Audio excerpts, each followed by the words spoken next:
സുഹൃത്തുക്കളെ, മാർച്ച് 27 ഇന്ന് ലോക നാടക ദിനമാണ്. നാടക ദിനം ലോകത്തിൻ്റെ നാടകത്തെ താല്പര്യമുള്ള എല്ലാ മേഖലകളിലും വ്യക്തികളും കലാസമിതികളും സംഘടനകളും പ്രസ്ഥാനങ്ങളും അതൊരു ചടങ്ങ് പോലെ കൃത്യമായിട്ട് ചെയ്തുകൊണ്ടിരിക്കുന്നു എന്നുള്ളതാണ്.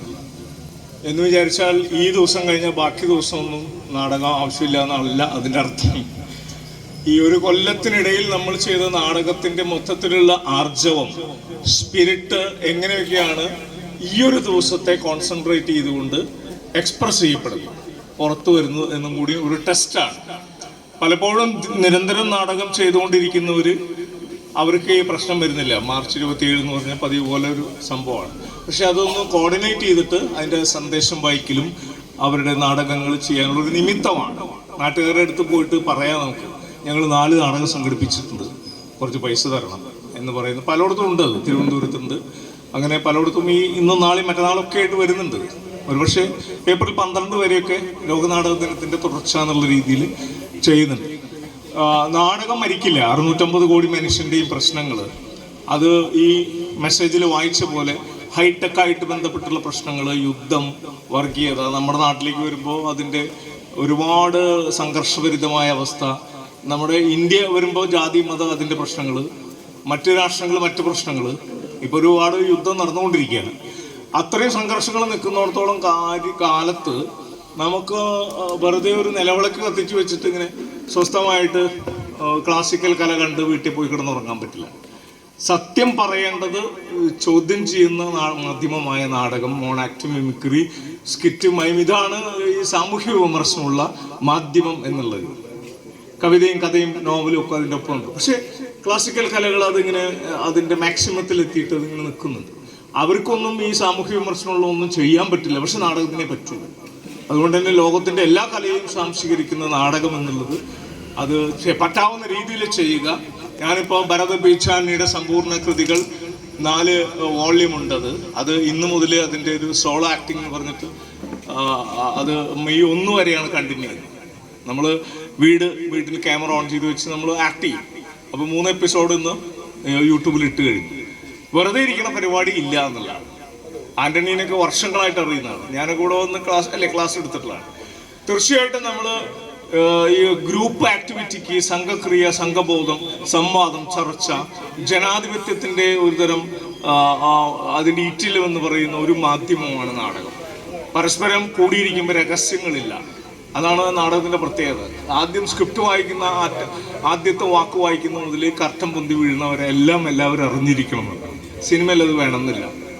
മെയിൻ നടന്മാർക്ക് മാത്രമേ സ്ക്രിപ്റ്റ് എന്താണെന്ന് അറിയുള്ളൂ. ബാക്കിയുള്ളവർ എവിടുന്നോ വന്ന് അത് വേറൊരു മീഡിയ ഓഫ് എക്സ്പ്രഷനാണ്. ആ മൂലധനത്തിൻ്റെ ഒരു വലിയ ഒഴുക്കുള്ള സ്ഥലമാണ്. ഒരു നാടകക്കാരൻ ഒരിക്കലും 100 കോടി സിനിമയുടെ ബഡ്ജറ്റ് പോലെ 100 കോടി ലാഭം ഉണ്ടാക്കാൻ പറ്റില്ല. 5 ലക്ഷം, 3 ലക്ഷം, 4 ലക്ഷം ഒക്കെ ചെയ്ത് നാടകം ചെയ്താൽ നമുക്ക് എങ്ങനെ 10 കോടി കിട്ടുമോ? കിട്ടില്ല.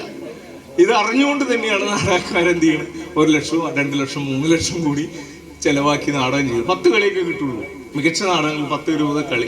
അതും 947 പഞ്ചായത്തിൽ മികച്ച 947 പഞ്ചായത്ത് നാടകം ഉണ്ടാവുകയാണെങ്കിൽ എല്ലാവർക്കും എല്ലാ കളികളും കിട്ടണമെന്നില്ല. അങ്ങനെയുണ്ട്. മികച്ച നാടകം ഉണ്ടാകുമ്പോൾ ചിലപ്പോൾ ആ പഞ്ചായത്തിനകത്തൊക്കെ കളിച്ച് തീർക്കേണ്ടി വരും.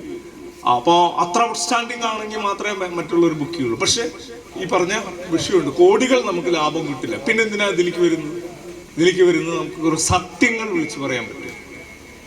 സത്യം പറയാൻ ജനങ്ങളുടെ മുമ്പിലേക്ക് വരുന്നത്. അഗസ്റ്റോബോളൊക്കെ പറഞ്ഞ ന്യൂസ് പേപ്പർ തിയേറ്റർ ബ്രസീൽ അഗസ്റ്റോബോളൊക്കെ മുന്നോട്ട് വെച്ച് ഡെയിലി പത്രത്തിൽ വരുന്ന നുണകൾ ചർച്ച ചെയ്ത് വൈകിട്ട് നമ്മളേക്ക് അതിൻ്റെ സത്യം എന്താണെന്ന് തിയേറ്ററിലൂടെയാണ് അവർ ന്യൂസ് പേപ്പർ തിയേറ്റർ വെച്ച്. നമ്മളോട് ഒരു പീരീഡിലൊക്കെ ഉണ്ടായിരുന്നത് 80കളിലൊക്കെ. പിന്നെ അലസത വന്നിട്ടുണ്ട്. ഗ്ലാമർ ഇല്ല, പോപ്പുലർ ആവുന്നില്ല. നമ്മുടെ സോഷ്യലിസ്റ്റ് സ്വപ്നങ്ങളൊക്കെ എവിടെ പോയി? 89 സോവിയറ്റ് യൂണിയനും കൂടി പോയതോടുകൂടി നമുക്ക് നാടകം കൊണ്ടൊന്നും വിപ്ലവം ഉണ്ടാവില്ല എന്ന് പറഞ്ഞു. എന്നാൽ വെറുതെ ജീവിച്ച ഇങ്ങോട്ടും തെക്കോടെ നടന്ന വിപ്ലവം ഉണ്ടാവും, അതും ഉണ്ടാവും. അപ്പോൾ നമുക്ക് 10 രൂപ, 20 രൂപ, 100 രൂപ കൊണ്ട് നാടകം ചെയ്യാൻ പറ്റും. നാടകമുള്ളൂ മീഡിയ. 100 രൂപ കൊണ്ട് നാടകം ചെയ്യാം, 1000 രൂപ കൊണ്ടും ചെയ്യാം, 5 ലക്ഷം കൊണ്ടും ചെയ്യാം. ഓരോരുത്തരുടെ അവൈലബിലിറ്റി അനുസരിച്ചാണ്. ഇത് വളരെ സിമ്പിളായിട്ട് എനിക്ക് പ്രായം 65 ആണെങ്കിൽ ഞാൻ 30 വയസ്സിൽ പ്രായം പിടിച്ചു നിർത്തിയാണ് മനസ്സുകൊണ്ട്. പക്ഷേ നമ്മൾ മനോധർമ്മ അഭിനയത്തിന്റെ രീതിയിൽ ചിലപ്പോൾ പലതും ചെയ്യും. സെറ്റ് ഡിസൈൻ ഒന്നും ഇല്ലാതെ ചെയ്യും. കുറുക്കന്റെ കോടതി എല്ലാവരെയും അതിലേക്ക് ക്ഷണിക്കുകയാണ്. ഇതൊരു വൈറ്റ് നിറത്തിൽ ഇവിടെ ഒരു പീഠം ഇട്ടിട്ടുണ്ട്.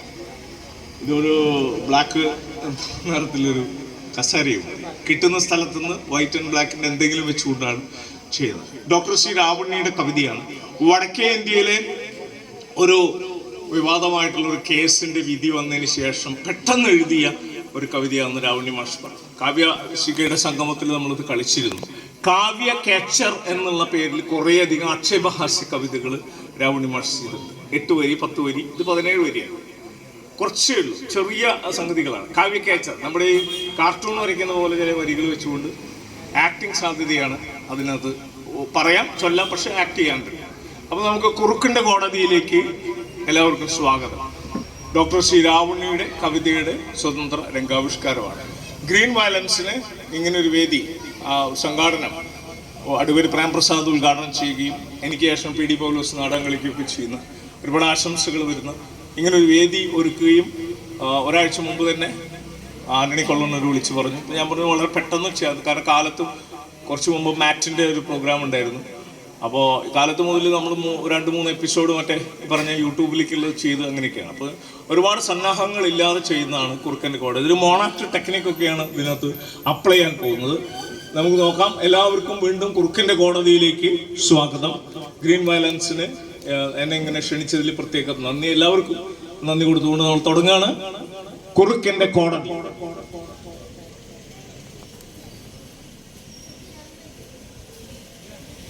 തള്ളക്കോഴി ഒരു കേസുമായി കുറുക്കന്റെ കോടതിയിലെത്തി.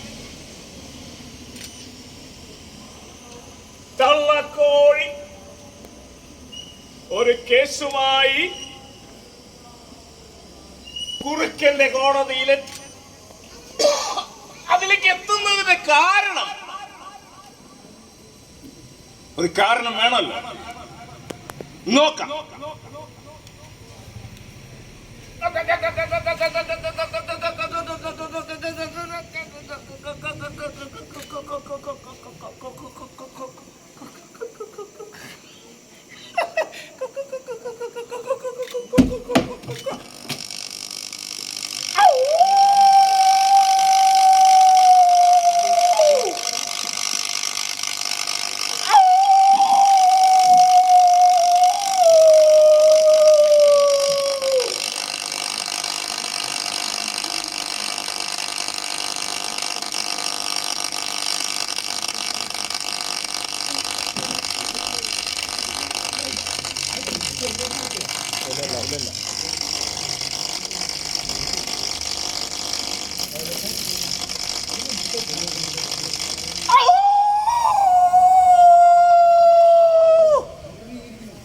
ഒരുപാട് കോഴിക്കുഞ്ഞുങ്ങളാ, നല്ല വിശപ്പുണ്ട്.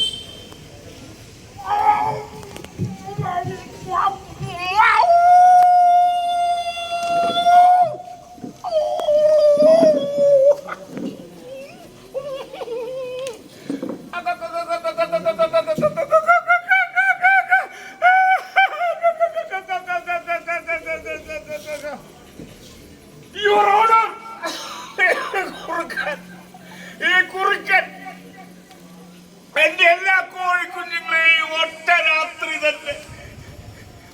രാത്രി കൊണ്ട് തിന്നൊടുക്കി.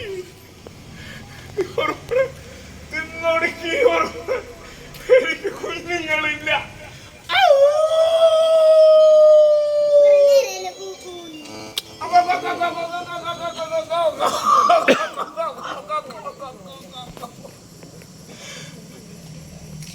രണ്ടുപേരും തമ്മിൽ കോടതിയിൽ വെച്ച് ഭയങ്കര തർക്കമായി.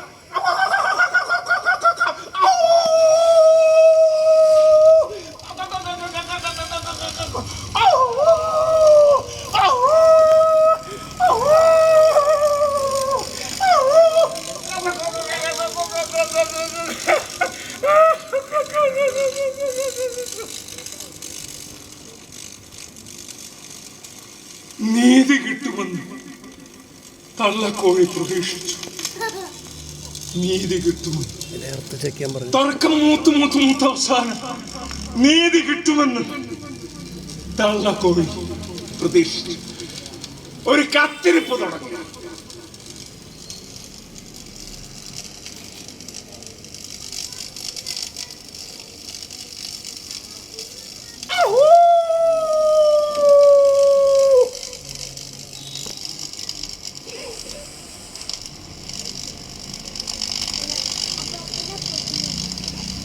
തള്ളക്കോഴിക്ക്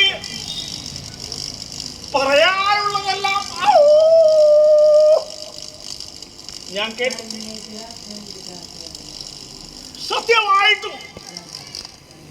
സത്യമായിട്ടും ഈ കുറുക്കൻ ചെയ്തത് ശരിയല്ല.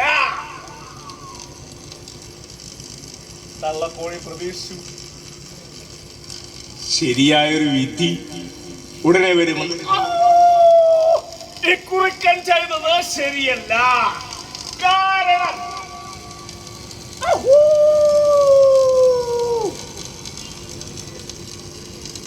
ഈ ഓരിടലിങ്ങനെ പാതിരാക്കി തുടരുന്ന കാരണം തള്ളക്കോഴി പറഞ്ഞത് ശരിയാ. മര്യാദയ്ക്ക് ഉറങ്ങാൻ കഴിയുന്നില്ല. ശരിയാണ്.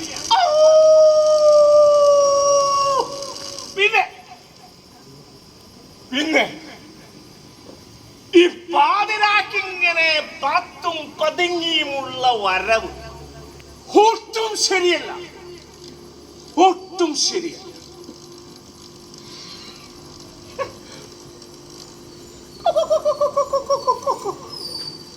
വലിയ പ്രതീക്ഷയോടെയാണ് കോഴി കാത്തിരിക്കുന്നത്.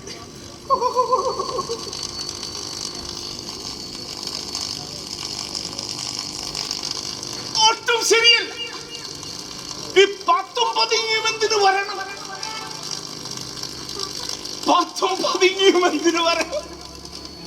ഇത് നമ്മുടെ രാജ്യമല്ലേ? ഭായിയോം ബഹനോം ആചാദിനാകെ all brothers and sisters, all Indians are my brothers and sisters. ആചാദിനാകെ, ഇത് നമ്മുടെ സ്നേഹസമ്പന്നമായ രാജ്യമാണല്ലോ. പിന്നെ എന്തിന് പാതിരാക്കി പത്തും പതുങ്ങിയും വരണം?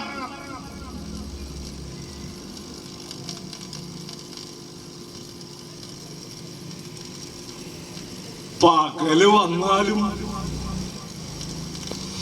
ഈ പരിപാടി പൂർവാധികം ഭംഗിയിൽ നിനക്ക് ചെയ്യാമായിരുന്നല്ലോ കുറുക്ക.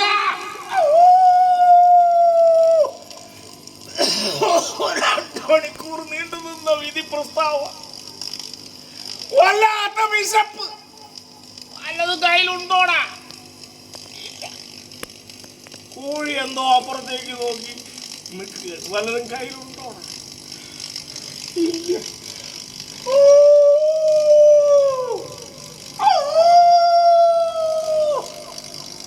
അല്ലെങ്കിലും പത്തും പതുങ്ങിയും എന്തിനു വരണം? ഇത് നമ്മുടെ രാജ്യമല്ലേ, സ്നേഹസമ്പന്നമായ രാജ്യം. പകല് തന്നെ ഇതാവാമല്ലോ എന്ന് കുറുക്കൻ പറയുകയും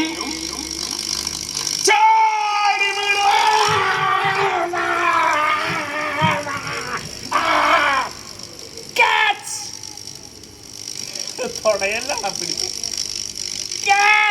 ലിവറാടാ.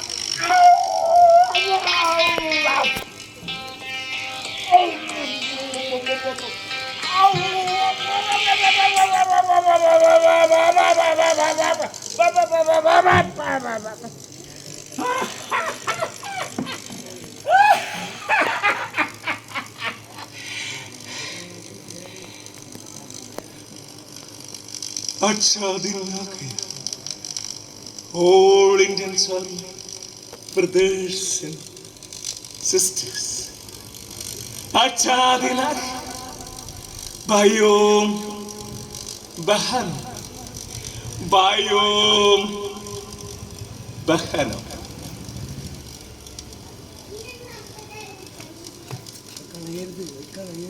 കുറുക്കന്റെ കോടതിയിൽ സംഭവിച്ചത് ഇങ്ങനെയാണ്. നീതി അന്വേഷിച്ചു വന്ന തള്ളക്കോഴിക്ക് ലഭിച്ചത് പപ്പും തോലും മാത്രം. കുറുക്കന്മാർ പങ്കുവച്ചു. അപ്പോ കുറുക്കന്മാരുടെ കോടതി അത് പെരുകിക്കൊണ്ടിരിക്കുന്ന കാലമാണ്. ജനങ്ങളുടെ കോടതി വേറെ. ജനങ്ങളുടെ കോടതിയിൽ നിന്ന് നമുക്ക് ശരിയായ നീതി കിട്ടുകയുള്ളൂ. രാവണി മാഷ് ഈ 17 വരികളിലൂടെ വളരെ ലളിതമായിട്ടാണ് ഒരു കാര്യം പറഞ്ഞത്. ജനങ്ങളുടെ നീതിബോധവും സത്യമറിയാനുള്ള താല്പര്യവും മാത്രമേ അതാണ് യഥാർത്ഥത്തിൽ സംഭവിക്കുക. അല്ലെങ്കിൽ കുറുക്കന്മാർ ഇങ്ങനെ അട്ടുംതോലണിഞ്ഞ കുറുക്കന്മാർ ചെന്നായ്ക്കൾ പെരുകിക്കൊണ്ടിരിക്കും.